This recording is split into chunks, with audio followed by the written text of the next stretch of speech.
예수 우리 왕이여, 이곳에 오셔서 보좌로 주여 임하사 찬양을 받아 주소서. 주님을 찬양하오니,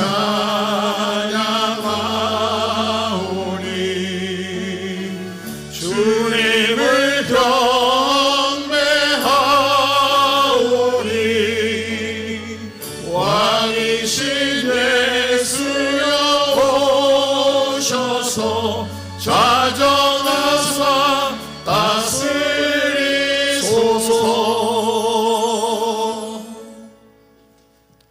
하나님은 영이시니 예배하는 자가 영과 진리로 예배할지니라. 아멘.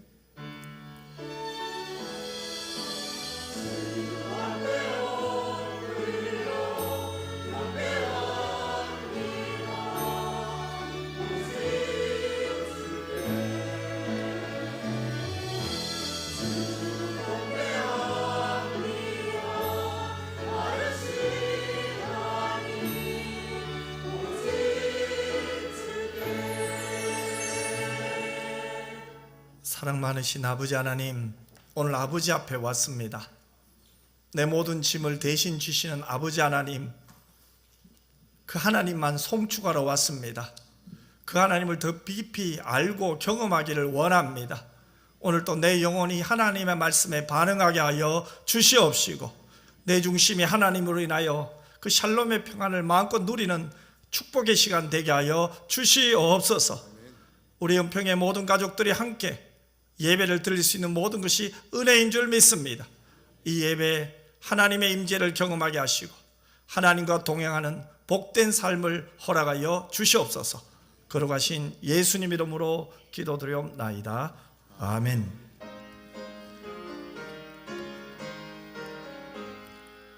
만복의 근원 하나님, 온 백성 찬송 드리고 조천사여 찬송하세.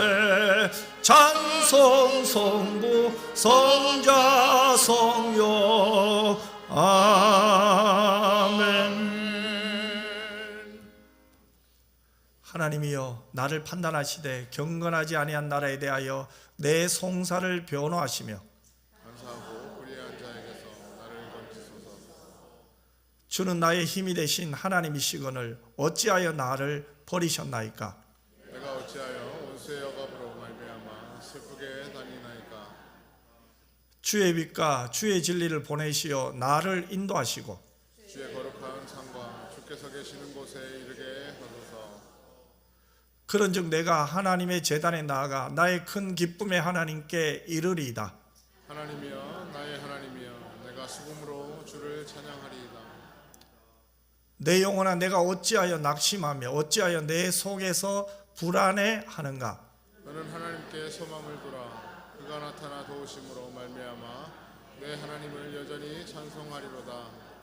아멘. 전능하사 천지를 만드신 하나님 아버지를 내가 믿사오니 그 외아들 우리 주 예수 그리스도를 믿사오니 이는 성령으로 잉태하사 동정녀 마리아에게 나시고 본디오 빌라도에게 고난을 받으사 십자가에 못 박혀 죽으시고 장사한 지 사흘 만에 죽은 자 가운데서 다시 살아나시며 하늘에 오르사 전능하신 하나님 우편에 앉아 계시다가 저리로서 산 자와 죽은 자를 심판하러 오시리라. 성령을 믿사오며 거룩한 공회와 성도가 서로 교통하는 것과 죄를 사하여 주시는 것과 몸이 다시 사는 것과 영원히 사는 것을 믿사옵나이다. 아멘.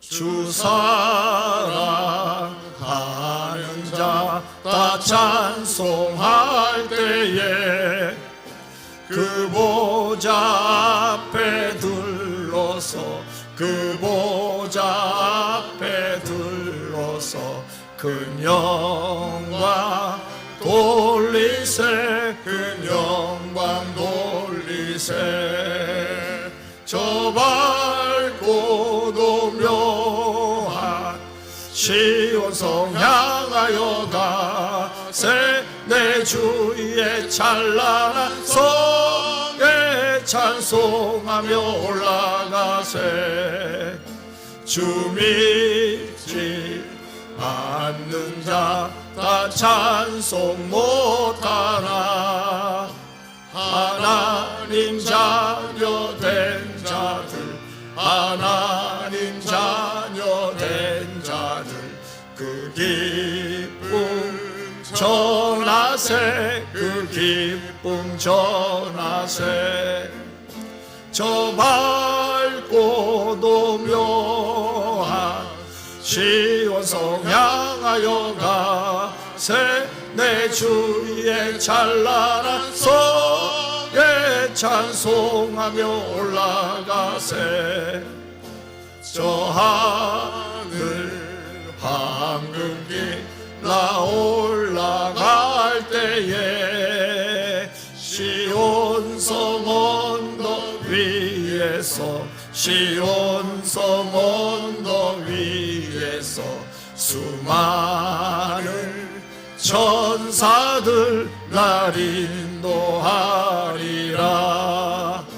저 밝고도 묘한 시온성 향하여 가세 내 주의 찬란한 성에 찬송하며 올라가세 내 눈물 다 씻고 늘 찬송 부르리 저 임마누엘 주 앞에 저 임마누엘 주 앞에 나 영광 누리리 나 영광 누리리 저 밝고도 묘한 시온성 향하여 가세 내 주의 찬란한 성에 찬송하며 올라가세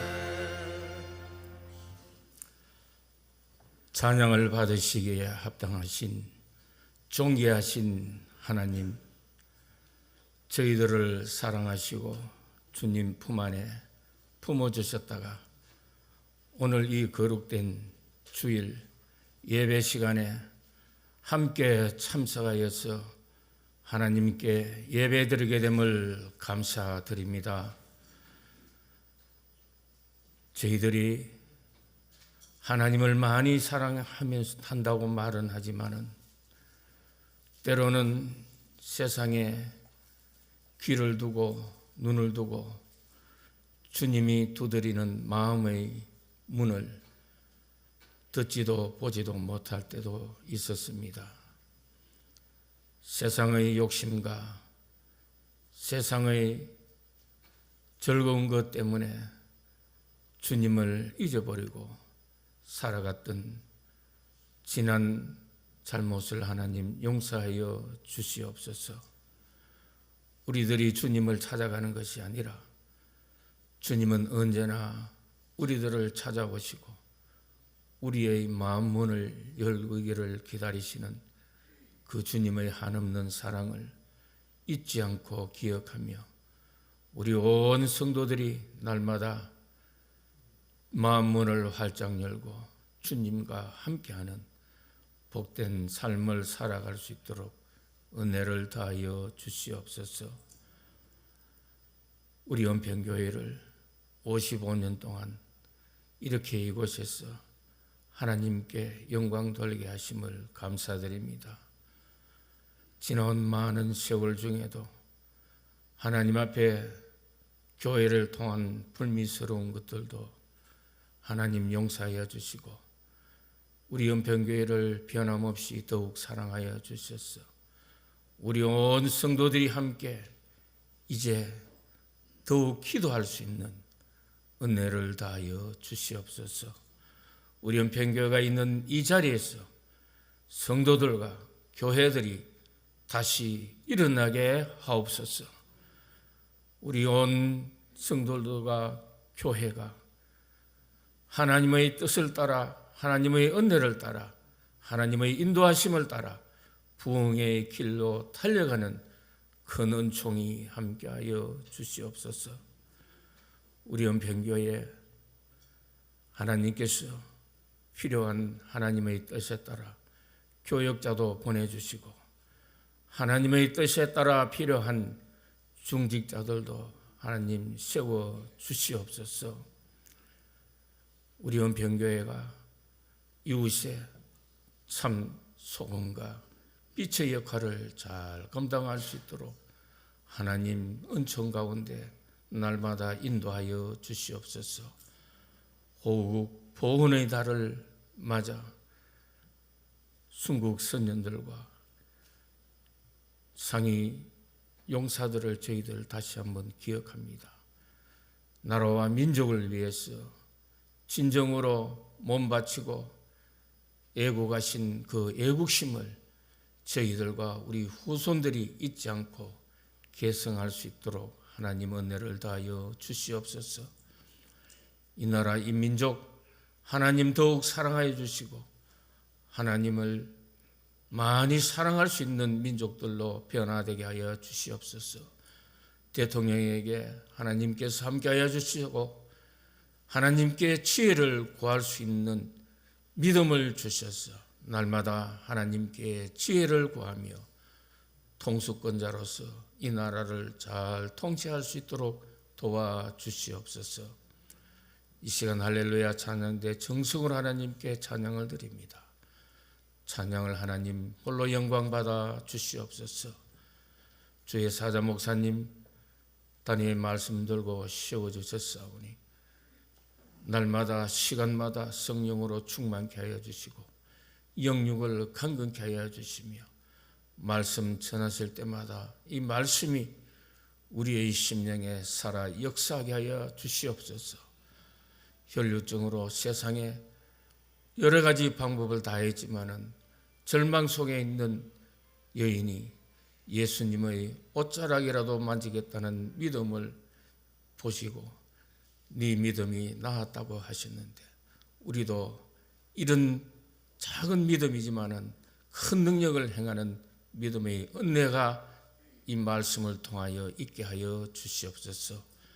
오늘도 이런저런 모양으로 섬기시는 모든 손길 하나님 기억하여 주시기를 원하옵고 우리 주 예수 그리스도 이름으로 기도드리옵나이다. 아멘.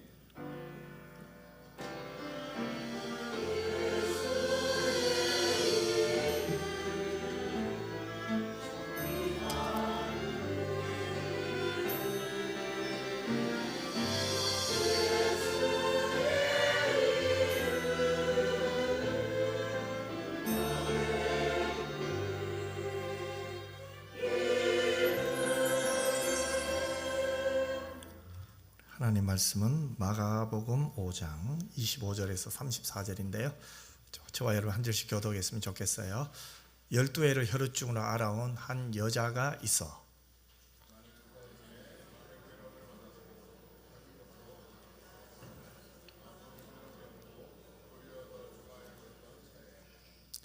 예수의 소문을 듣고 무리 가운데 끼어 뒤로 와서 그의 옷에 손을 대니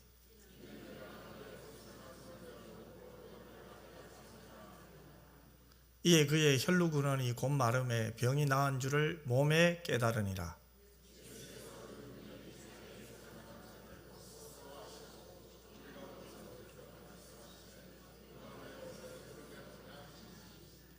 제자들이 여짜오되 무리가 에워싸 미는 것을 보시며 누가 내게 손을 대었느냐 물으시나이까 하되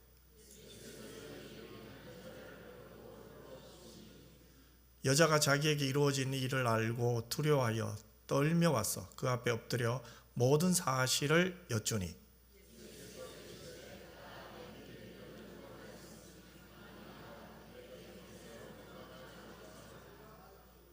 아멘. 하나님 앞에 정성껏 드린 헌금을 봉헌하겠습니다.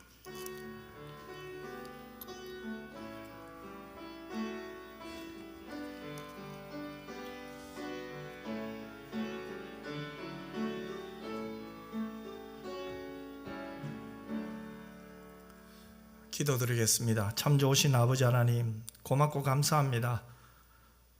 우리의 인생이 하나님 손에 달려 있음을 고백하게 하시며 믿음으로 온전히 드려진 이 헌금 하나님 마음껏 받으시고 우리 인생에 복을 내려 주옵소서. 무엇보다 우리의 영혼이 잘 되는 복을 주시고 우리의 마음에 샬롬의 평안을 주시옵소서. 하나님을 마음껏 사랑할 수 있게 하여 주시옵소서. 하나님 때문에, 하나님 덕분에, 하나님의 은혜로 지금까지 올 수 있었음을 고백합니다. 모든 영광 하나님 받아 주시옵소서. 사랑하는 교우들 건강도 또 생존도 인생도 가정도 미래도 하나님의 손에 달려 있사오니 끝까지 하나님을 신뢰하며 확신하며 하나님께 엎드리며 하나님을 앞세울 수 있는 우리 모두가 되게 하여 주시옵소서. 그리하여 우리가 정말로 하나님을 이 여름에 만나고 싶습니다. 경험하고 싶습니다. 더욱더 알고 싶습니다. 성령이여 우리를 붙들어 주시옵소서. 주의 말씀을 듣습니다. 하나님 그 말씀이 들려지게 하시고 그 말씀이 우리 마음에서 열매가 되게 하시고 우리의 삶의 행동으로 나타날 수 있도록 도와 주시옵소서. 거룩하신 예수님 이름으로 기도드리옵나이다. 아멘. 교회 소식 알려드립니다. 2부 예배 후에 임시당회가 있고요. 오늘 또 2부 예배 각 전도에 정기원례가 있습니다. 오늘 오후 찬양 예배는 한나전도의 헌신 예배죠. 우리 성종교회 최세호 목사님 새롭게 부임하셔서 또 이렇게 말씀을 전하게 되시는데 또 우리 교회 와서 이렇게 말씀 전할 때 여러분 큰 은혜 받으시길 바랍니다. 대구노예 주일학교 교사 강습회가 또 내일부터 수요일까지 있습니다. 여러분 기도 많이 해주시고 또 우리 교사들 또 참석하여 큰 은혜 받을 수 있도록 기도해 주시면 감사하겠습니다. 특별히 우리 금요일 날 또 함께 나와서 기도했으면 좋겠어요. 또 오늘 정심에 또 우리 정순희 집사님께서 또 어제 아들 결혼식도 감사하고 조그만 떡 정성을 다해서 준비한 것 같아요. 맛있게 드시기 바랍니다. 자, 우리 이달의 말씀 같이 한번 읽겠습니다. 사람마다 먹고 마시는 것과 수고함으로 낙을 누리는 그것이 하나님의 선물인 줄도 또한 알았도다. 전도서 3장 13절 말씀. 아멘. 할렐루야 찬양대에서 하나님께 찬양으로 영광 돌리겠습니다.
아멘.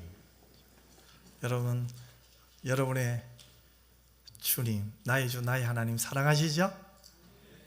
그 마음으로 우리 옆 사람을 축복합시다. 참 잘 나오셨습니다. 큰 은혜 받으세요.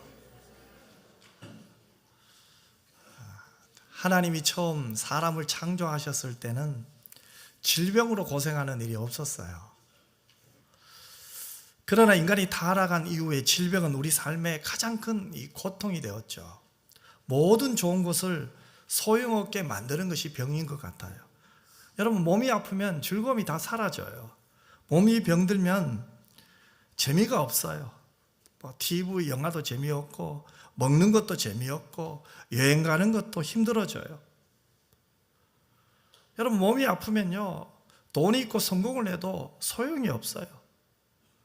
정말 무섭고 절망스럽습니다. 문제는 이러한 고통의 골짜기를 지나가지 않는 사람은 아무도 없다는 거예요.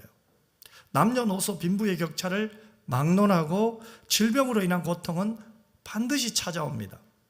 한양대병원 신경과 교수인 김희진 교수가 인터뷰에서 이런 말을 하는 것을 들었어요. 시간은 모든 사람 앞에서 평등하다는 것을 절실히 느껴요. 결국 나이가 들면 너나 나나 다 똑같아지는 것 같아요. 누구나 노화에서 노쇠를 겪게 되잖아요. 인간은 누구나 병이 들어 아프게 되잖아요. 아마 여러분은 공감하실 거예요. 특별히 우리 어르신들의 마음은 참 더 공감이 클 거예요. 누구나 나이가 들면 노화에서 노쇠를 겪게 돼요. 즉 병이 들고 아프게 되고 여러 가지 불편함과 또 여러 가지 고통에 시달리게 되겠죠. 그러므로 인생에서 성공 여부는 이 질병의 고통의 문제를 어떻게 극복하느냐에 달려있다고 해도 과언이 아닙니다.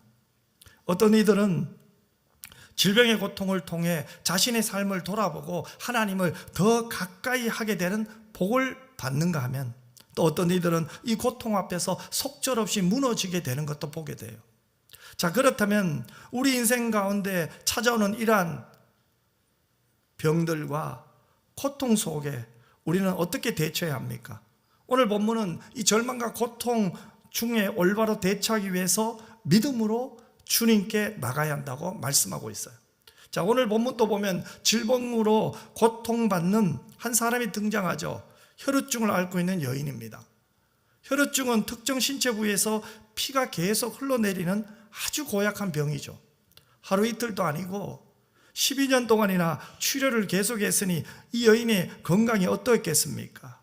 여인은 하루하루 고단한 육체와 힘겨운 싸움을 했을 것입니다. 얼굴은 창백했을 것이고 몸은 바짝 말랐을 것이며 날마다 아침에 일어나면 어지럽고 힘이 없는 삶을 살았을 거예요. 그러나 여인의 육체적 고통은 오히려 그녀가 당하는 정신적 고통에 비하면 가벼운 것입니다. 왜 그럴까요? 그 당시 율법에 의하면 혈우증은 부정한 것으로 취급되었기 때문입니다. 단지 혈우증에 걸린 자만 부정한 것이 아니라 그 여인의 손을 만지거나 그 여자의 옷과 접촉한 모든 사람들을 다 부정한 것으로 여겼어요. 자, 그래서 혈우증에 걸리면 어떻게 됩니까? 같이 살 수가 없죠. 성 밖으로 쫓겨나갑니다. 그 병이 다 나아야만 돌아올 수가 있어요. 그러면 이 혈우증에 걸린 여인은 사랑하는 가족과 이별을 해야 합니다. 성 밖으로 나가서 노숙하며 살아야 했습니다. 그러면 어떻게 됩니까? 사람들의 관계가 단절되겠죠. 누구 하나 말을 걸어오는 사람이 없겠죠. 고독한 가운데 서서히 말을 잃어갑니다. 그뿐만 아닙니다. 하나님과의 관계는 또 어떠했겠어요? 그 당시에 이 혈루증에 걸리면 이 병 때문에 그녀는 해당해서 함께 예배를 드릴 수가 없어요. 자, 그렇다면 함께 예배 드릴 수 없는 그런 상황에 처한 이 여인의 영적 고통을 한번 생각해 보세요. 똑같이 하나님의 사람 아니에요. 하나님을 사랑하는 사람이잖아요. 그러나 내가 병에 걸렸기 때문에 부정한 사람이라 취급을 받고 그 당시 율법에 의해서 성전에서 함께 예배를 드릴 수 없는 그런 상태에 이 여인이 지금 처해 있는 거예요. 자, 그러면 이 여인은 육체적 고통과 아울러 영적인 고통, 정신적인 고통 얼마나 힘들었겠습니까? 그러니 살아도 사는 게 아니겠죠. 병은 점점 심각해져 갑니다. 가진 돈도 다 써버린 이 여인이 그때 예수님의 소문을 듣게 되죠. 그것이 바로 오늘 본문 26절과 27절의 말씀에 있잖아요. 우리 같이 한번 본문 말씀을 읽도록 하겠습니다. 많은 의사에게 많은 괴로움을 받았고 가진 것도 다 허비하였으되 아무 효험이 없고 도리어 더 중하여졌던 차에 예수의 소문을 듣고 무리 가운데 끼어 뒤로 와서 그의 옷에 손을 대니. 자, 보세요. 그녀는 어떤 소문을 듣습니까? 예수님이 병든 자를 고치시고 귀신 들린 자를 고치시는 능력자라는 소문이에요. 그뿐만 아니죠. 그 예수님은 사랑이 넘치고 긍휼이 풍성하신 분이라는 거예요. 아마 여인은 그 소문을 듣고 힘을 얻었을 거예요. 예수님이 치료하는 능력만 있을 뿐 아니라 사랑과 긍휼이 없었다면 감히 예수님을 찾아 나설 용기가 없었을 거예요. 왜 그럴까요? 여인은 사람들이 많은 곳에 갈 수 있는 입장이 아니잖아요. 그래서 여인은 자신의 신분과 병을 숨긴 거죠. 정체가 드러나면 예수님께 접근도 못하고 아예 제자들에게 제지당하고 사람들이 돌을 던지며 꺼지라고 소리치는 그런 위협을 가해 올 것이기 때문에 그래요. 부정한 여인의 신분으로 유대인을, 그것도 성인, 남자 성인을 공개적인 장소에서 접촉했다. 그 말은 뭐예요? 돌에 맞아 죽어도 어디 가도 하소연할 길이 없어요. 그럼에도 불구하고 예수님께 나갈 수 있는 그 용기가 어디서 왔습니까? 소문으로 들은 예수님의 자비와 긍휼과 사랑이었어요. 예수님은 죄인들과 자신처럼 부정한 사람들과 함께 지내면서 그들에게 필요를 채워준다는 거예요. 세리와 창기와 함께 어울리시며 식사도 한다는 거예요. 그들의 접촉에도 예수님은 아무 거절이 없다는 거예요. 예수님에 대한 이런 좋은 소문은 여인으로 하여금 망가진 관계 개선을 위해 용기를 내게 했던 거예요. 그래서 부정한 몸을 이끌고 수많은 사람들에게 둘러싸여 있는 예수님께 나아가죠.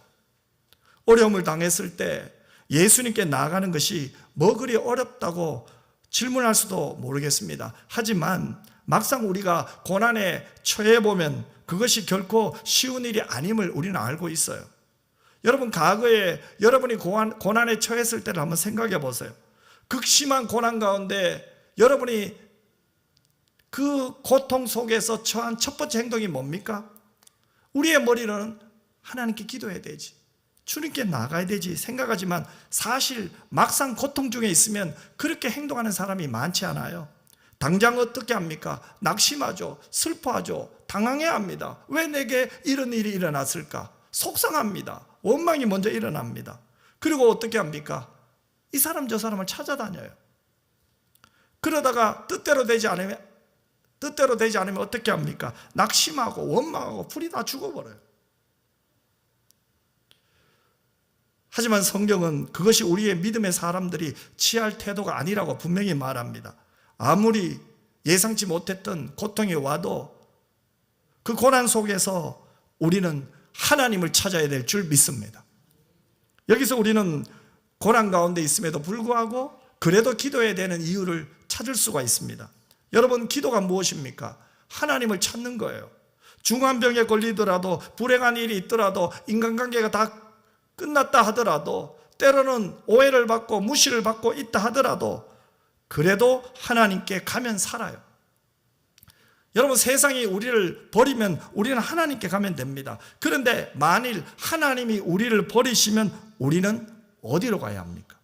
갈 곳이 없어요.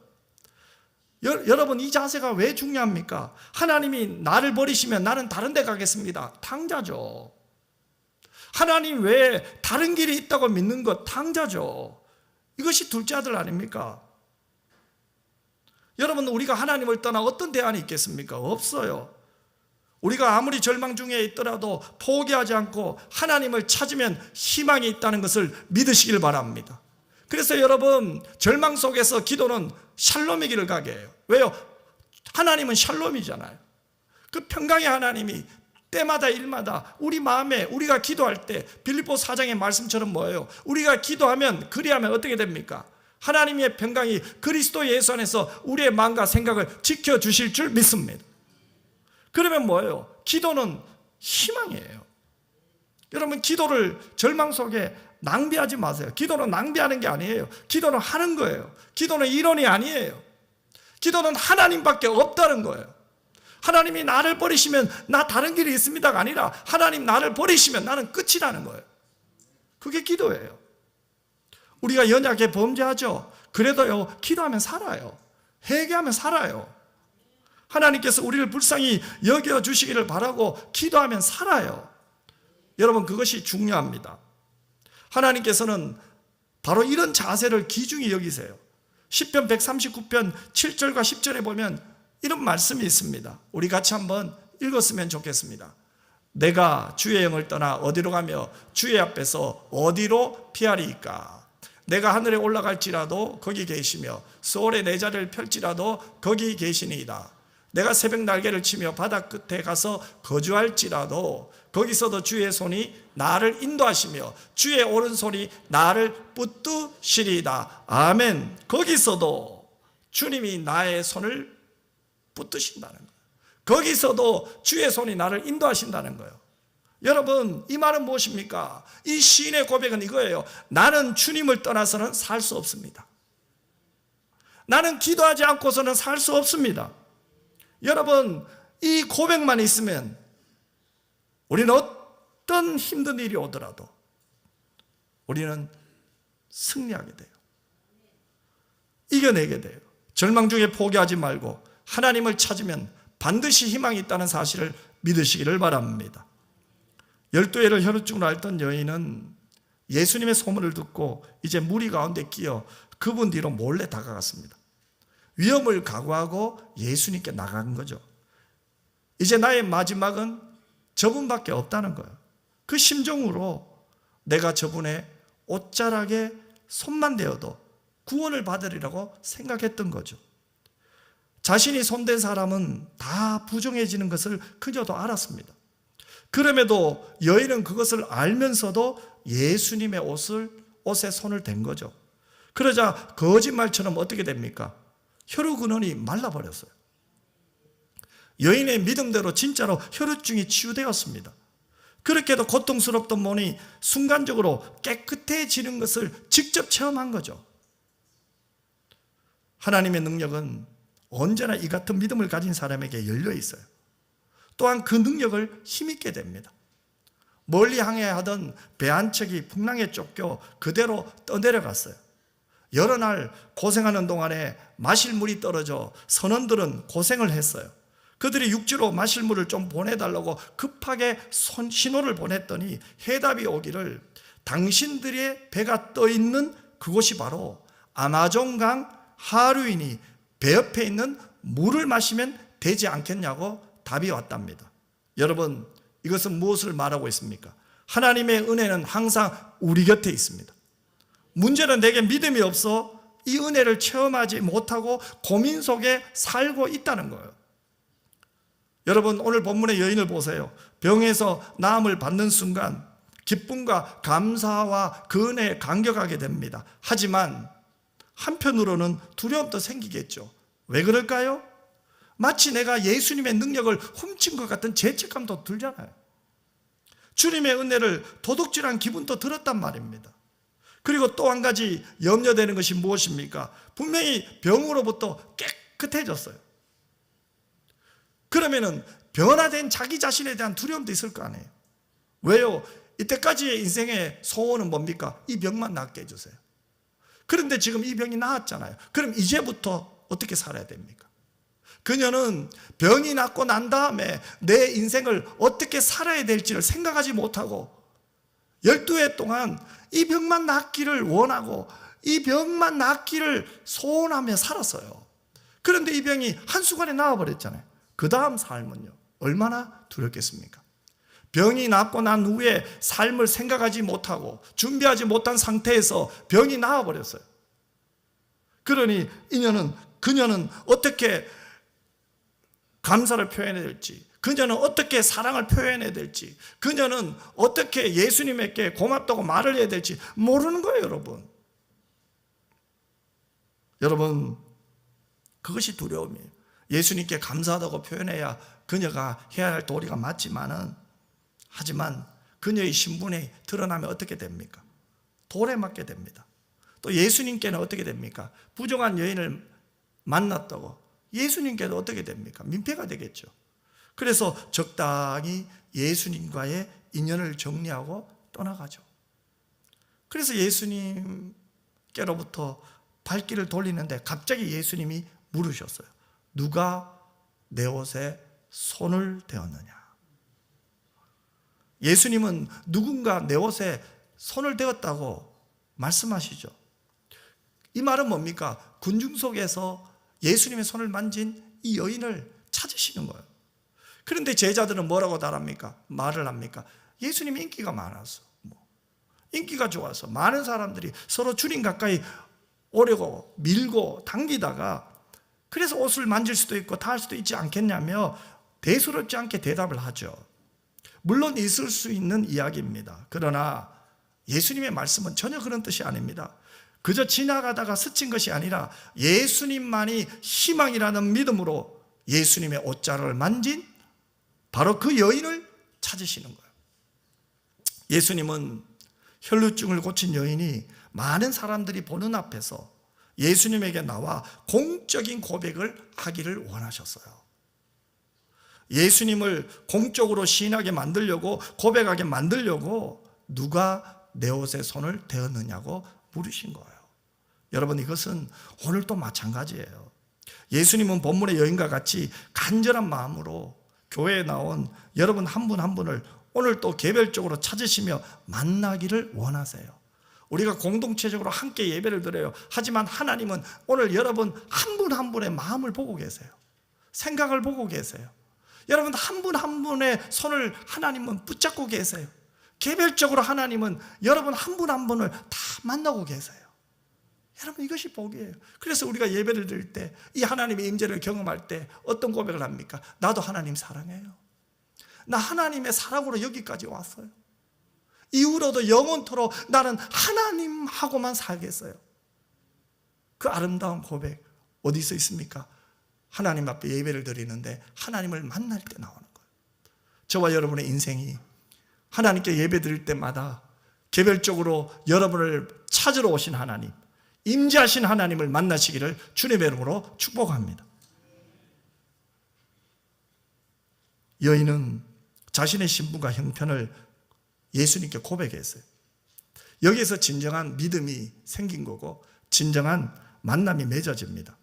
만약에 예수님의 능력만 받고 돌아갔다면 병은 고침을 받았지만 진정한 샬롬은, 하나님이 주시는 평안은 오지 않았을 것입니다. 여러분, 병 고침을 받았다고 해서 행복한 관계, 회복의 삶을 보장받는 게 아닙니다. 여러분, 이런 말이 있잖아요. 지금도 중환자실에서는 나 밥 한 번 내 손으로 떠먹어 봤으면, 이분은 그게 소원이에요. 하지만 저와 여러분은 지금 내 손으로 밥을 떠먹을 수 있잖아요. 그러면 여러분, 우리가 밥을 손으로 떠먹는다고 해서 지금 다 행복합니까? 여러분 모두 다 행복하다고 생각합니까? 아니잖아요. 마찬가지예요. 병이 고쳐졌다고 모두 다 행복한 게 아니에요. 건강하다고 모두 다 행복하다고 생각하는 게 아니란 말이에요. 예수님의 능력만 받고 여인이 돌아갔다면 병은 고침 받을 수는 있었지만 진정한 샬롬은 오지 않았을 거예요. 그녀는 두려움 속에서 이제 예수님 앞에 엎드려요. 그리고 모든 것을 사실대로 아뢰고 있죠. 오늘 본문 33절 말씀을 보면 여자가 자기에게 이루어진 일을 알고 두려워하여 떨며 와서 그 앞에 엎드려 모든 사실을 여쭈니 이렇게 말해요. 여러분, 여인이 무엇을 두려워합니까? 예수님의 능력을 체험한 순간 그분이 어떤 분이라는 것을 직감적으로 알아차린 거예요. 막연하게 소문을 듣던 그분, 사랑이 있고 자비가 있고 능력이 있는 그분이 메시아라는 것을 직감적으로 느낀 거예요. 우리가 그토록 기다렸던 메시아가 바로 이분이시구나 느꼈던 거예요. 그래서 두려워한 거예요. 그래서 자신의 신분과 형편을 예수님께 솔직하게 고백한 거죠. 그러자 예수님이 뭐라고 말합니까? 너 때문에 나도 부정해졌어. 어찌 감히 부정한 몸으로 나를 만졌느냐? 왜 내 능력을 훔쳐갔느냐? 야단치지 않았어요. 오히려 여인을 향해 뭐라고 말합니까? 딸아라고 불러요. 여인아라고 부르지 않아요. 딸아 이렇게 불러요. 여러분, 율법으로 보면 이 여인을 처벌할 이유들이 너무 많아요. 하지만 예수님은 처벌하지 않아요. 딸아 이렇게 불러요. 예수님의 말씀은 뭡니까? 누가 뭐래도 나는 너를 딸로 삼겠다는 말이에요. 사람들이 너보고 뭐라고 해도 너는 내 가족으로 인정하겠다는 거예요. 여러분, 가족은 처벌의 대상이 아니에요. 가족은 사랑하고 품어주고 용서하고 힘을 주는 거예요. 하나님의 가족은요, 사랑하고 용서하고 격려하고 힘을 줘야 되는 거예요. 여러분, 이것이 하나님의 가족이에요. 그래서 교회는, 영적 가족의 공동체는요, 서로 용기를 주는 거예요. 서로의 잘못을 이야기하기 전에 서로에게 용기를 주고 깨닫기를 기도하고 회개하고 돌아오기를 기도하고 품어주고 하나님의 그 자비와 하나님의 그 신실하심을 붙들고 기다리며 하나님의 뜻이 주님의 몸된 교회에 이루어지도록 기도하는 것, 그것이 교회예요. 여러분, 그러면서 예수님은 아주 감동적인 선언을 내요. 34절에 보면 내 믿음이 너를 구원하였으니 평안히 가라라고 말해요. 내 병에서 놓여 건강할지어다 이렇게 말해요. 여러분, 이 말이 뭡니까? 따라 12년 동안 고통과 절망을 버리고 이제는 평안을 향하여 가라. 수치와 슬픔을 버리고 평안을 누리며 살아라, 이 선언입니다. 예수님은 절망 속에 있던 여인에게 샬롬을 선물하셨어요. 이 평안이라는 이 말은, 이 샬롬은 이스라엘 사람들이 오매 물만 그리던 기다렸던 그 샬롬 아닙니까? 여인은 예수님을 만나고 예수님의 말씀을 듣고 새 길이 열린 거죠. 따라 예수님의 딸로서 이제는 절망의 자리에서 샬롬의 길로 간 거죠. 먼저 하나님과 샬롬의 길이 열렸어요. 하나님은 더 이상 그녀에게 정죄와 심판의 하나님이 아닙니다. 아버지 하나님입니다. 그녀를 품어주시고 손잡아 주시며 위로하시며 내가 너의 편이야. 사람들이 그동안 너에게 손가락질을 하고 너를 부정한 여인이라고 말을 할 때 힘들었지. 사랑하는 가족과 헤어져 살면서 너 많이 힘들었지. 이제는 너는 나의 가족이야. 나의 딸이야. 내가 너의 보호자야. 전에는 사람들과 함께 예배 드리지 못해서 너가 얼마나 힘들었니? 이제는 마음껏 예배 드리러 나의 딸로서 아버지 하나님 앞에 예배 드릴 수 있는 그 은혜를 그녀는 마음껏 누릴 수 있게 된 거예요. 그녀는 하나님의 딸이 된 거죠. 하나님과 딸의 관계가 이루어진 거예요. 샬롬이 이루어진 거예요. 그뿐만 아니죠. 사람들의 관계도 샬롬이 이루어진 거예요. 이제 그녀가 사람들과 대화를 하고 사람들과 관계를 맺어도 더 이상 돌을 던지는 사람이 없어요. 부정한 여인이라고 말하는 사람도 없어요. 이제는 완전히 달라졌어요. 사람들과 이야기할 수 있게 되었습니다. 사람들과 평화로운 관계도 맺을 수 있게 되었습니다. 마지막으로 자기 자신과도 샬롬이었습니다. 그녀는 늘 자신을 어떻게 생각했습니까? 나는 부정한 여인이야. 어떻게 해서 이런 병이 내게 왔을까? 아파하고 속상해하고 힘을 내려고 해도 자신의 그 아픈 몸을 볼 때 또 힘이 빠지곤 했습니다. 그런데 이제는 어떻게 됩니까? 자기 자신을 축복하는 존재가 돼요. 자기 자신을 인정하는 존재가 돼요. 나는 하나님의 딸이야. 나는 주님의 사랑을 받았어. 주님이 나보고 따라라고 불렀어. 자신과도 샬롬이 회복된 거예요. 여러분, 누가 주신 선물입니까? 예수님이 주신 선물이에요. 이제 이 여인은 절망에서 평안을 향해 가게 되었어요. 여러분, 우리가 절망 중에도 고통 중에도 기도해야 되는 이유가 여기에 있습니다. 인생의 고통과 두려움을 그냥 두려움으로 놔두면 나를 망하게 합니다. 두려움이 왔을 때, 절망이 왔을 때 기도로 방어막을 형성해야 됩니다. 미국에는 이런 속담이 있어요. 두려움이 기도를 거치면 용기가 된다. 한번 따라할까요? 두려움이 기도를 거치면 용기가 된다. 아멘. 두려움이 기도를 거치면 용기가 돼요. 두려움 속에서 하나님을 찾으면요, 하나님의 자녀의 권세를 누리게 돼요. 하나님의 자녀로서의 삶을 살 수 있는 용기가 막 생겨나요. 나 하나님의 자녀야. 나 죄와 싸워 이겨야지. 내가 어떻게 마귀의 노예가 돼? 나 이제 더 이상 마귀가 좋아하는 거 안 해. 싫어. 끊어버리게 돼요.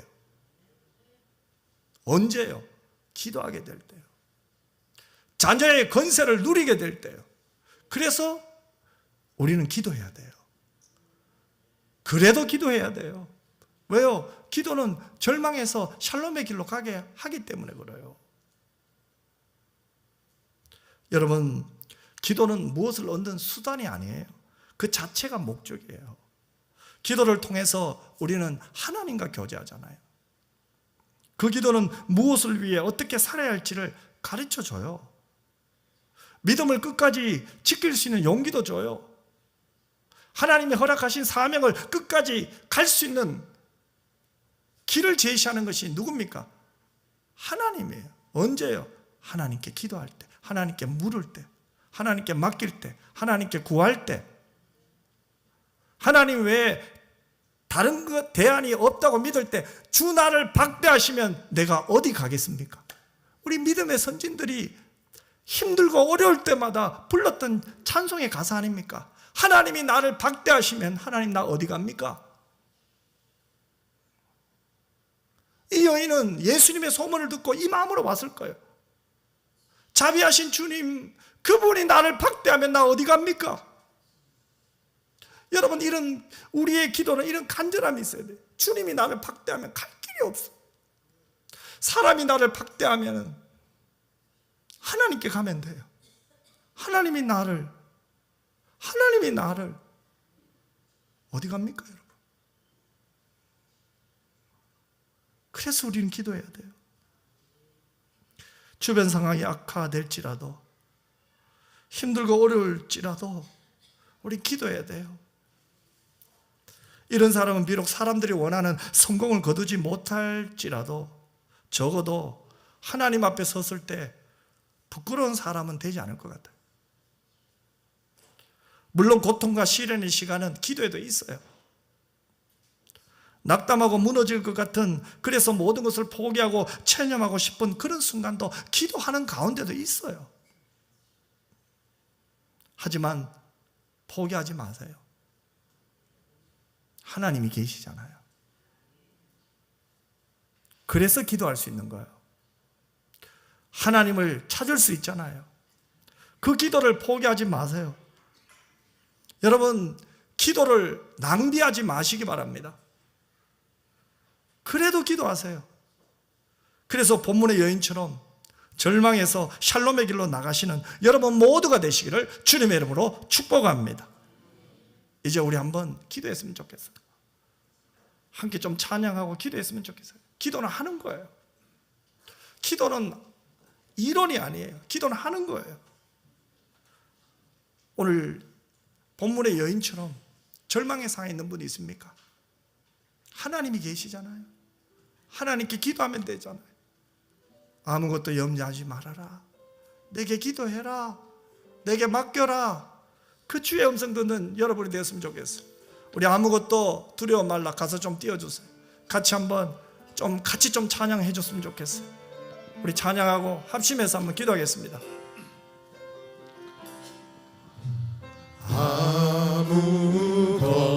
아무것도 두려워 말라. 주 나의 하나님이 지켜주시네.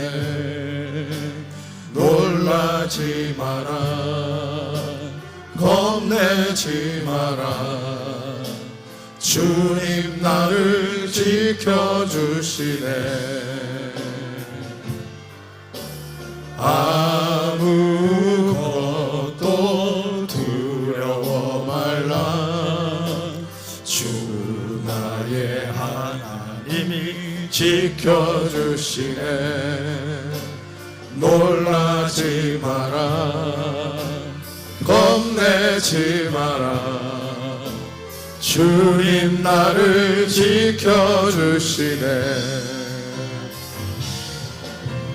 내 맘이 힘에 겨워 지칠지라도 주님 나를 지켜주시네. 세상의 험한 풍파 몰아칠 때도 주님 나를 지켜주시네.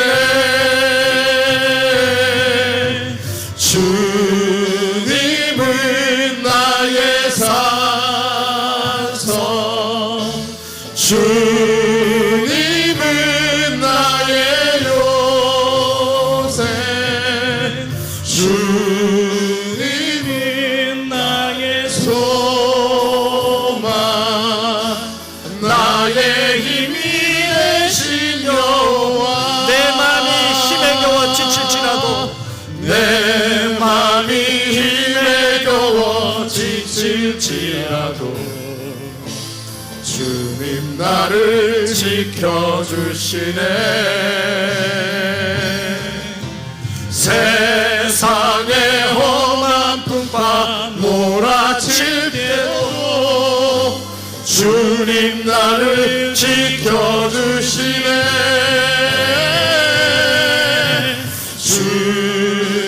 주님은 나의 산성, 주님은 나의 요새, 주님은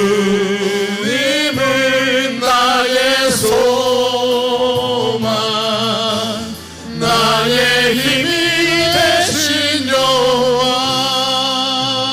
여러분, 우리가 왜 기도해야 됩니까?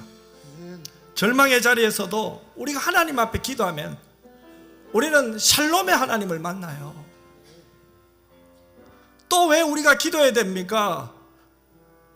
기도는요, 고통의 자리에서 하나님께 기도하면 하나님밖에 없다는 것을 확신하게 돼요. 나의 도움도 하나님, 나의 주님도 하나님, 나의 피할 바위도 피난처도 요새도 하나님밖에 없어요. 그래서 우리 기도해야 돼요. 올여름에 여러분, 우리 기도 낭비하지 맙시다. 다른 거 낭비해도 기도는 안 돼요. 여러분, 낭비하면 안 돼요. 이렇게 좋은 기도 우리 해야 되잖아요. 이렇게 좋은 것 하나님이 선물로 주셨는데 하나님의 자녀만이 할 수 있는 기도의 권세를 우리가 왜 낭비합니까? 이거 낭비하면 안 돼요. 여러분, 우리 이 시간 한번 기도하십시다. 하나님, 하나님밖에 없어요. 하나님 나 박대하시면 갈 데 없어요. 우리 다 같이 한번 우리 하나님 앞에, 나를 아들이라 딸이라 부르신 하나님 앞에 우리 합심하여 기도하겠습니다. 사랑 많으신 아버지 하나님, 고맙고 감사합니다. 우리를 교회로 부르시고 하나님의 자녀로 부르시고 자녀의 권세를 주셔서 감사합니다. 하나님이 주신 이 은혜와 사랑을 낭비하지 말게 하여 주옵소서. 기도를 낭비하지 말게 하여 주옵소서. 어떤 상황 가운데도 하나님만 따르고 하나님만 바라보고 하나님만 소망하며 절망의 자리에서 샬롬의 길로 갈 수 있는 우리 모두가 되게 하여 주시옵소서. 하나님, 흘러가는 세월과 시간 속에서 우리의 육신이 약해져감을 알고 정신이 약해져감도 인정합니다. 하나님, 그 절망의 상황에서 하나님만 붙들고 하나님만 사랑하며 하나님께 영광 돌릴 수 있는 우리 모두가 되게 하여 주시옵소서. 주시옵소서. 하나님밖에 없습니다. 하나님 외에 다른 대안이 없습니다. 하나님 도와주시옵소서. 우리 영혼을 살려주옵소서. 하나님과의 우리와의 관계가 회복되고 사람과의 관계가 회복되고 나와 내 자신과의 관계도 회복될 수 있도록 주여 도와주시옵소서. 성령이여 역사하여 주옵소서. 성령이여 우리를 붙들어 주옵소서.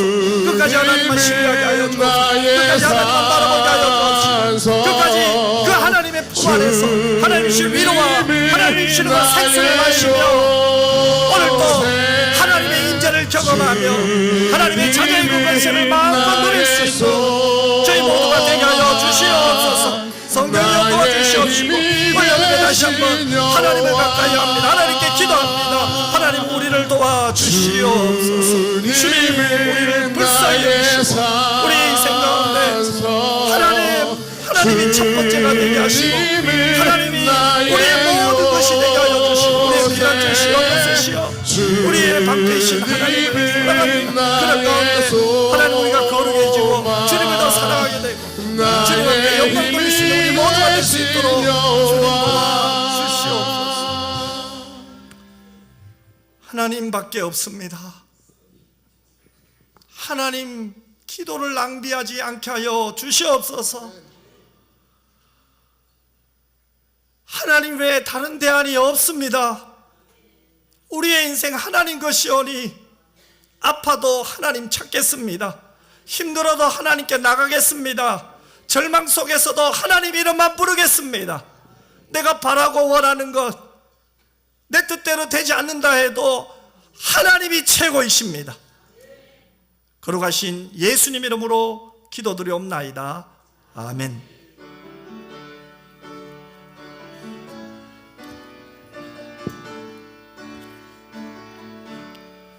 내 모든 시험 무거운 짐을 주 예수 앞에 아뢰이며 근심에 쌓인 날 돌아보사 내 근심 모두 맡으시네.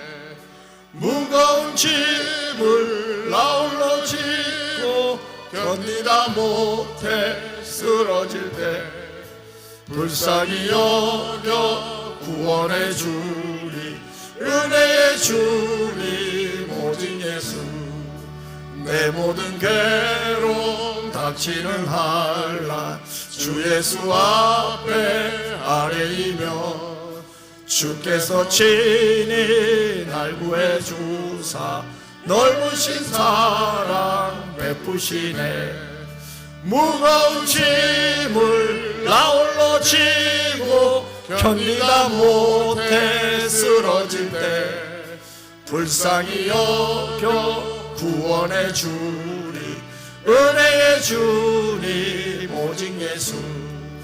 내 짐이 점점 무거워질 때 주 예수 앞에 아뢰이며 주께서 친히 날 구해 주사 내 대신 짐을 져주시네. 무거운 짐을 나 홀로 지고 견디다 못해 쓰러질 때 불쌍히 여겨 구원의 주님 은혜의 주님 오직 예수. 마음의 시험 무서운 죄를 주 예수 앞에 아뢰이며 예수는 나의 능력이 되사 세상을 이길 힘주시네.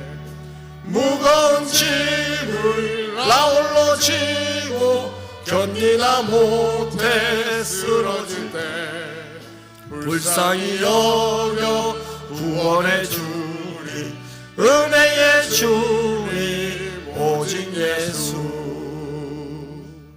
주 예수 그리스도의 은혜와 아버지 하나님의 크고 놀라우신 사랑과 성령의 위로교통 충만 함께 하심이 하나님이 계시니 기도하겠습니다. 하나님이 우리와 함께 하시니 내 아버지 하나님을 부르겠습니다. 절망에서 샬롬의 길로 인도하실 하나님 나의 주 나의 하나님만 의지하오니 하나님이여 우리를 살려 주시옵소서. 다시 기도하며 기도의 낭비를 하지 않기를 원하며 바라며 기도하는 하나님의 자녀들과 우리 은평교회와 모든 교우들 위해 이제로부터 영원토록 항상 함께 있을지어다. 아멘.